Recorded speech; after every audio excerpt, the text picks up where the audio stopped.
What's up, y'all? In this video, I'm gonna take you through the 5 reasons that you're not closing deals.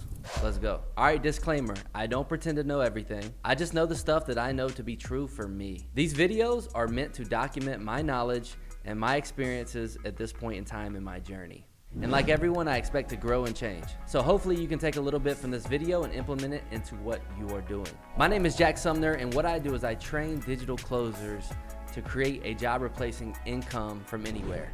And I also partner with businesses to scale and grow their sales team by connecting these two, the digital closer and the business. You can check out our platform, closerlink.io, if you are interested as a business in recruiting and hiring salespeople, or if you're a closer, a digital closer, and you want to connect with businesses. So I started my journey in the online space selling digital marketing. When we first started, it was super easy. We could get leads on autopilot for businesses. There was one issue that kept coming up, and this issue was an issue of closing deals. What we would hear a lot is these leads are not qualified. These leads aren't showing for their appointment. These leads aren't answering their call. And so what I would do is I would go into the business, I would hop on the calls, I would get the leads on the phone, and I would close the deals myself. So what I learned is a lot of these businesses, they don't know how to close, especially online leads. Selling to an online audience and selling from a brick and mortar store is two completely different things. And when we were just starting, a lot of these companies we were partnered with didn't understand that. And I didn't understand it either. And so I had to go through the learning phase of the difference between the two. When you have a brick and mortar store, there's trust. Customer walks in, they want to purchase a product or a service from you. They know where you are, they know where you're going to be. They may even know where you live, and they know that they're probably going to get a quality product or service. In the online space, there is a lot less trust. A lot of times people are opting into an ad, they're opting into a social media post,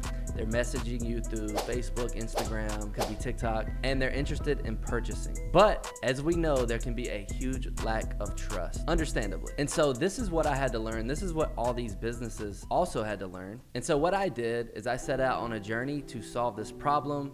I spent time, I spent resources, I spent money, find the best skills, hire the best coaches so I could learn to master this skill of turning online interest into actual paying clients. So in this online space, you can pretty much boil it down to 3 things as to why the prospect will or will not buy. Number 1, does the prospect trust you, the person selling them the product or service? If they don't trust you, it's gonna be hard for them to buy.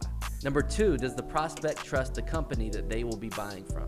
If they don't trust the company, they're also not gonna buy. And then finally, the big one, does the prospect believe that the product or service will solve their problem in the way they want it to be solved? You may actually have the solution to their problem, but it may not be solved in the way that they want. For example, a few months ago, I got on a call and someone was selling Instagram shoutouts, probably like a $15,000 package, and we decided not to go with them only because they could solve our problem, but it was on a different platform than we needed. We already had Instagram locked down. So would what they're selling actually solve our problem? It could help us grow, yes, but not in the way we want it to be solved. And so ultimately we decided not to buy. And so it's those 3 things. So what it boils down to is the product or service gonna solve their problem in the way they want? If it will and they still don't buy, it's an issue of trust. Hey, I need to talk to my wife. Hey, I need to think about it. It's an issue of trust. And to be honest, it took me a long time to learn this. So what I did is I put together a list of 5 things that I was really struggling to do when I wasn't closing deals consistently,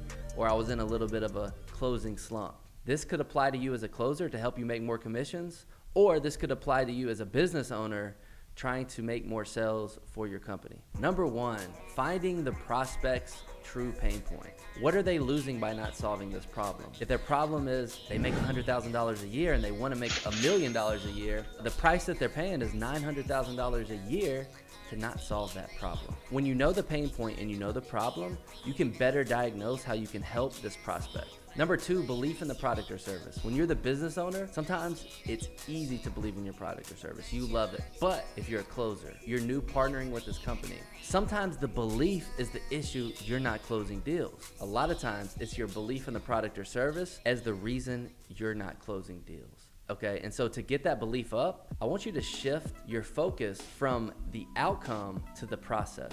Belief in the process is a lot easier to get behind than belief in the outcome. And when you believe in the process and you're all in on the process, and you know no matter where that prospect is, if they go through the process and they stick to it, they'll achieve that goal, then your belief will exponentially increase. Number 3 is not showing value. So you need, as a closer, to be able to show the value of the product or service.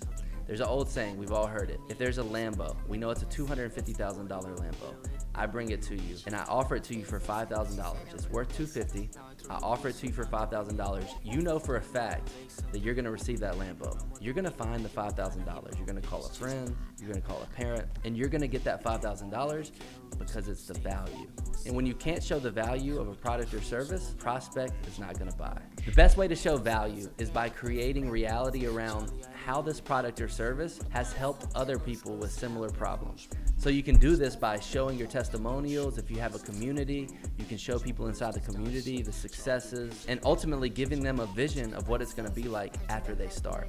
Number 4, this is a big one. You have to be able to give the prospect the courage to move forward even when they're nervous or they're scared. All right, so we work with a lot of companies, and most of them, 99% of them, sell a high ticket product, so it's expensive. What you'll find is even prospects with a lot of money, they hop on a sales call, they're gonna be nervous. It's most likely gonna be a big investment for them. So the question I had to ask myself is, could I have the confidence to help the prospect move past their fears when we all know they should do it? It's gonna help them, it's gonna benefit them.